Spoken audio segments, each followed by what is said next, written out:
Les dirigeants des BRICS se réunissent à Rio de Janeiro au Brésil pour un sommet de 2 jours. Au programme des discussions, entre autres les tarifs douaniers mondiaux du président américain Donald Trump.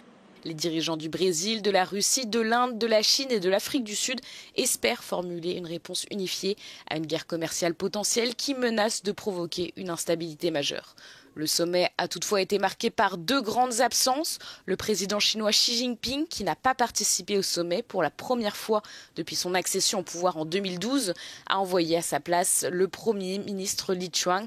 Autre absence, Vladimir Poutine, qui n'aurait pas fait le déplacement car il fait l'objet d'un mandat d'arrêt international pour son rôle dans l'invasion de l'Ukraine par la Russie en 2022. Leur absence a soulevé des questions sur la cohésion du bloc. Dans un discours vidéo, Vladimir Poutine affirme que les BRICS sont unis et forts, notant que le bloc connaît toujours une croissance rapide. Varsovie réintroduit les contrôles d'urgence le long de ses frontières occidentales et orientales pour une durée de 30 jours, conformément aux lois et règlements de l'UE, ajoutant qu'ils pourraient être renouvelés si nécessaire.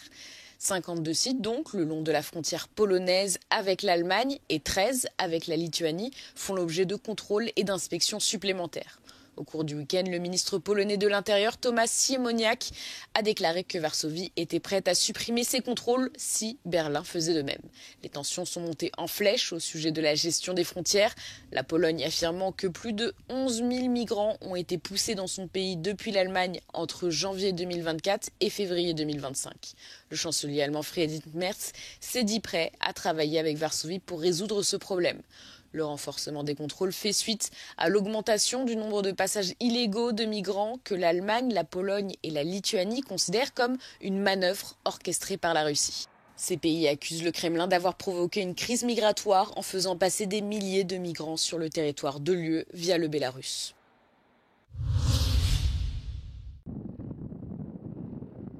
Les pompiers de toute l'Europe continuent de lutter contre les feux de forêt en Allemagne, en Grèce et en Turquie. Ces derniers jours, des centaines de secouristes et des unités spéciales ont été mobilisés dans les forêts de Thuringe et de Saxe, des Länder de l'Est de l'Allemagne.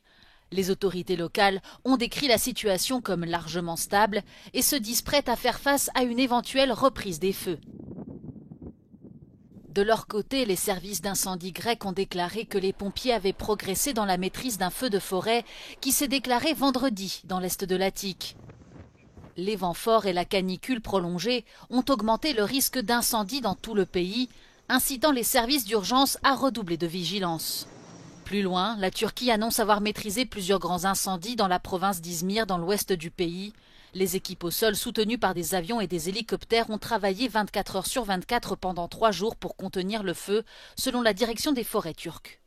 Ankara a également annoncé avoir envoyé des véhicules de pompiers en Syrie voisine pour aider Damas à lutter contre des incendies qui font rage dans la province de Latakia. Une chaleur extrême et des conditions de sécheresse qui s'aggravent ont balayé la Hongrie, entraînant une baisse brutale du niveau des principaux cours d'eau. Selon les données officielles, le niveau de la Tisa, l'une des principales rivières hongroises, a baissé de 60%, tandis que celui du Danube a baissé de 40%.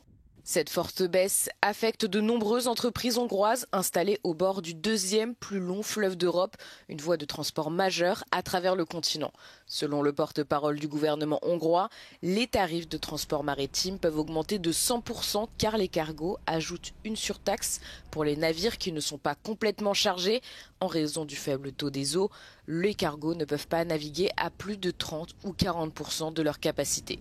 Le tronçon bulgare du Danube est aussi touché. Les ferries entre la Bulgarie et la Roumanie ont été suspendus car les niveaux d'eau sont trop bas pour que les navires puissent passer en toute sécurité.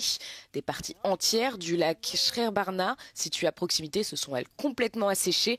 La Bulgarie a annoncé qu'elle avait lancé une opération d'urgence pour pomper de l'eau du Danube et sauver le lac.